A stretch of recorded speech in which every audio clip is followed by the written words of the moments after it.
Rarely do we look at a calendar and think about the Earth's orbit. We think about seasons maybe, and we notice the seasons outside, but this way it shows the connection between the two.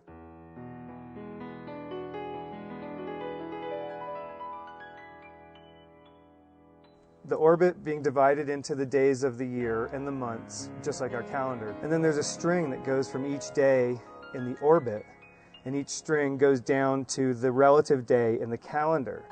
So you can get a graphic image of what the calendar is keeping track of, which is the Earth's orbit around the sun, 1 year. It involves pure science, but it uses an artistic format to get you interested in viewing it. So you see something interesting to look at, and then you dissect it visually and see the science and the factual information that's in it. January is the Earth in space, 1/12 of the Earth's orbit in space. So that's an effort to stand back a little bit farther from the planet. Just like any situation in life, when you stand back from it, you get a bigger perspective on it. That way, when you go in closer again, you add that bigger perspective and add the context to your sort of local picture, your daily picture.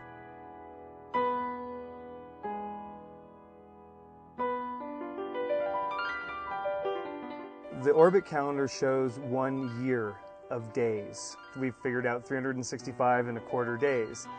So the piece in the other room represents 1 day on the Earth.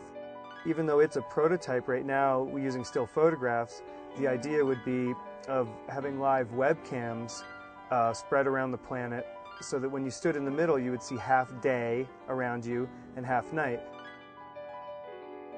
Seeing as how it will be live, the sunrise and sunset line will gradually rotate around you.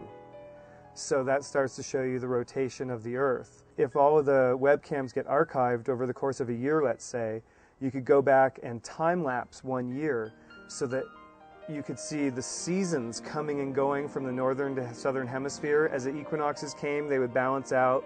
As fall came to one hemisphere, spring would be coming to another. You'd see snow land in the winter as southern hemisphere was in summer, and vice versa. You would stand in the middle and see not only days go by, weeks, and each month, but you would see the seasons come and go. So not only would you see the Earth live and the turning Earth, but you would see the living Earth. Like the orbit calendar, sort of step back a distance so that when you do come closer, just living locally, you're keeping in mind the global perspective.